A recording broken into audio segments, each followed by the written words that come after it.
So there are areas of the game that we all struggle with. It might be off the tee, it might be irons into the green, it might be putting, but quite a lot of the common problems are with the wedges. When you've got a lob wedge or a pitching wedge, sand wedge, whatever it may be, it might be that you duff them, it might be that you thin them. And when we get into snaggy, horrible lies, something like that, then that's when we really start to fear getting the wedge out of the bag. But I've been sent a product here, you may have seen it on Rick Shields' channel, the Cutter Golf Wedge. It is a bizarre looking thing. First time I've had it out of the bag today, and it is looking very, very strange. But what Cutter are claiming is that this golf club makes it easier to play out of any lie. So is this the answer for you if you have chipping problems? Let's take a look at this club in more detail and play out some different scenarios to see if the claims are true. So first things first, looking at the wedge, obviously when you put it side by side next to a normal wedge, it looks obviously strange straight away.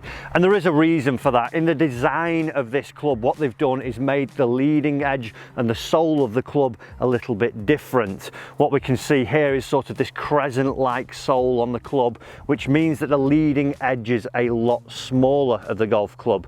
Cutter claim that this is an easier way to line the golf club up, but what it also does is allow them to distribute the weight closer to the center of the golf club face, meaning that the sweet spot overall gets bigger. So if we are struggling with our wedges, obviously poor strikes are one of the big things. So if we've got a sweet spot that's easier to find, surely that makes it better. And with this crescent sole, they're claiming that it's easier to go through any lies, like the deep rough, like the sand, off a nice little fairway lie. So we're going to put it to the test. I'm going to play from those three scenarios and see what it is like as I'm playing from there.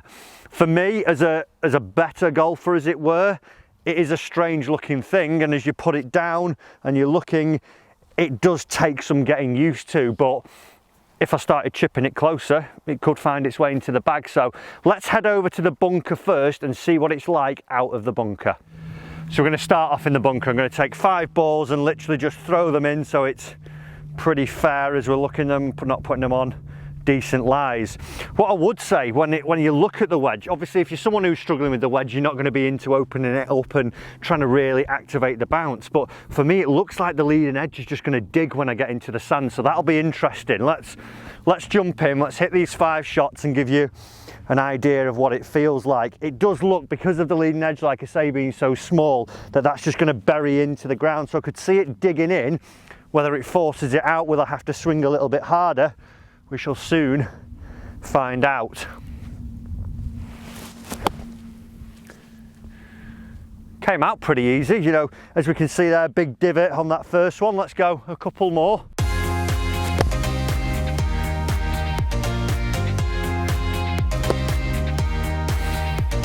That was interesting. I slowed down on that one and trying not to hit it as firm because of how the others have come out. They've come out well, but because of that leading edge, I feel like I have to give it some force, knowing that it's going to bury in a little bit more.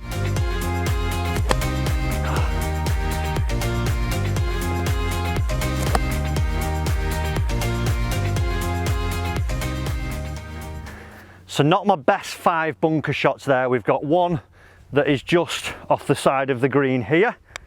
And then we've got the other 4 shots that one's just gone over the green, one's pretty close, and the other's a little bit longer. But for me, those were the first 5 shots.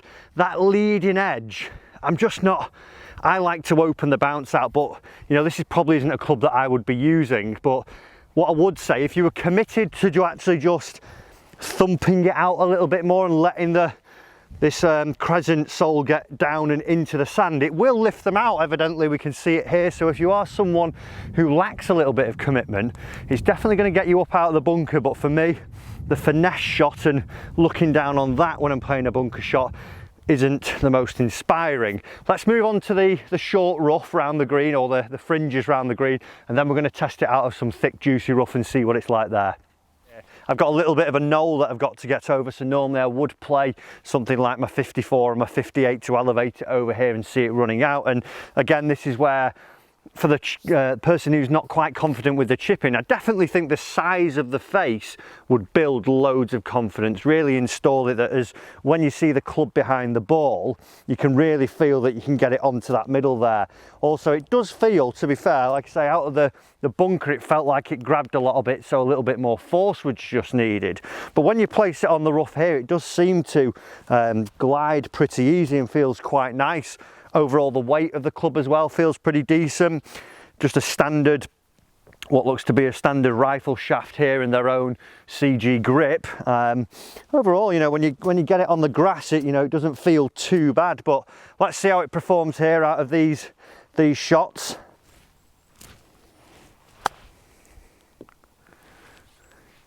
That came out pretty nicely.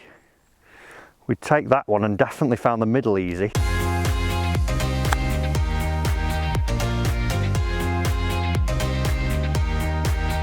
Seems to be working all right on these short ones here.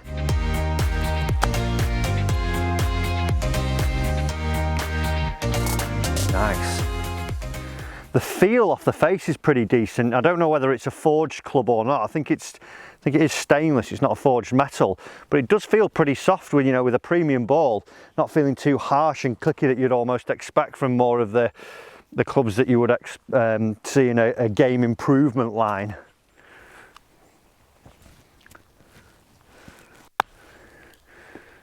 See, that one's interesting. Didn't get that very well, but the strike felt very much the same and it's really run out there.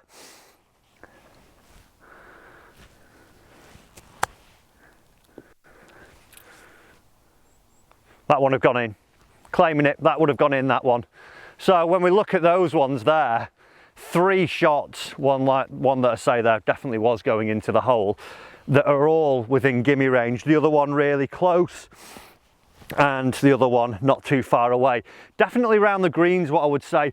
When I looked at this first, I thought that is big, that is clumsy. When I get round the greens, I'm not going to have any control, but as we can see, not the case. It feels really, really nice, to be fair, when it comes off. And again, that leading edge, it takes a little bit of getting used to. There is 12 degrees of bounce on this 56-degree wedge. It looks like it's going to dig in when you're on the short stuff, but actually it goes through pretty well. Let's go down to those horror shots when we're near the green but in thick rough, where we need some commitment. We need the club to keep sliding through the rough, and see if the cutter wedge can help us in those shots.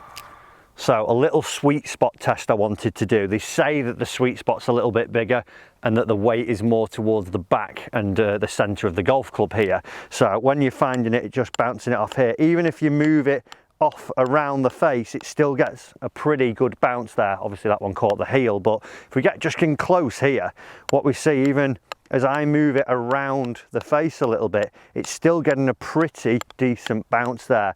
If you were to do that on a normal wedge and you catch the toe or the heel, you would see it goes pretty dead, but all those not quite centered and it's bouncing pretty well. So let's see what it's like out of that long rough now. Guys, if you're enjoying this video as well, do remember to hit that subscribe button. Also hit the like button if you're enjoying this style of review sort of video. If you want me to get more products on, ones that can help your game, or even just other products, hit that like button for me. Let's test this bad boy out of the thick rough, because lies like this one, if I were to just drop that in there, that is disgusting. If you were someone with a little bit of a chipping issue at the moment and you were a little bit nervy, that would probably scare your life out of you when you've got a big slope here going up to a green. So we're going to hit 5 shots out of different lies around this horrible thick rough here and see what the cutter wedge is like. On first instances there, gliding it through, because of that crescent sole that they talk about here when we're going in, it does seem to actually cut through it pretty easily. It does seem to just keep going through, a bit like it was in the sand, just seemed to dig down and go through.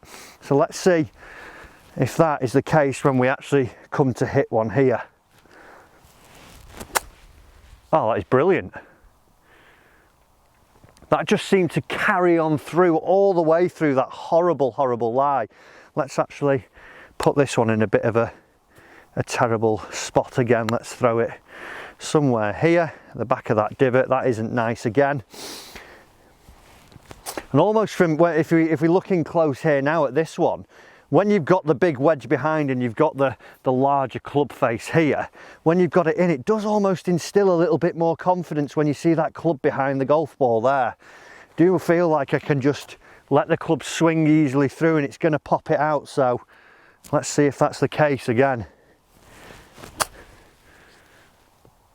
I mean, that's nearly slam dunk. That comes out so easy. Normally with a 58, I would feel like I have to really chop it up. So let's hit these 3 others and then I'll give you my thoughts on the cut of golf.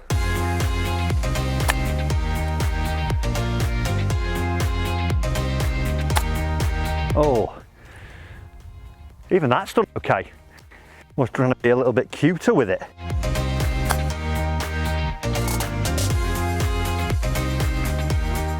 Out of that thick rough, I'm severely impressed, particularly by this one here. It only just got on and you can see where I actually impacted it on the face there. So with a normal wedge that would have flopped out really short, I would have been back down. But it does seem to be with the more larger face and the more weight towards the centre of the club, it just seems to pop them out and really glide through that rough. On overall looking at it, for me as a better player, supposedly, it's not something I would put in my bag. It looks a little bit too big. It does look a bit sort of clumsy as I look down. I like the more classic looking wedge and the leading edge, obviously not as small. But for someone, if you did have chipping problems where you're really struggling out of horrible lies near the green, you struggle to commit getting it out of the bunker and you still want some feel and touch around the greens, I think it is a really, really good little club. You know, that's the thing that's blown me away the most. The ease of use out of the rough and committing to those shots, with that sweet spot being a lot bigger and a lot easier to find, I definitely think that it would help you improve your chipping. So if you are someone in the market for a club that's going to help you with some chipping issues, check out the Cutter Golf. One thing I would say, it's $129 for that. Would you pay that price? I'm not sure. You know, if I'm paying $130 for a club, I can get a Vokey for that wedge, so that price, sorry. So maybe they need to look at the price. But overall, Cutter Golf, not a bad club to be fair. Guys, thanks for watching this video. Like I said, smash the like button if you want to see more reviews like this. Thanks for watching it, and I'll see you in the next video.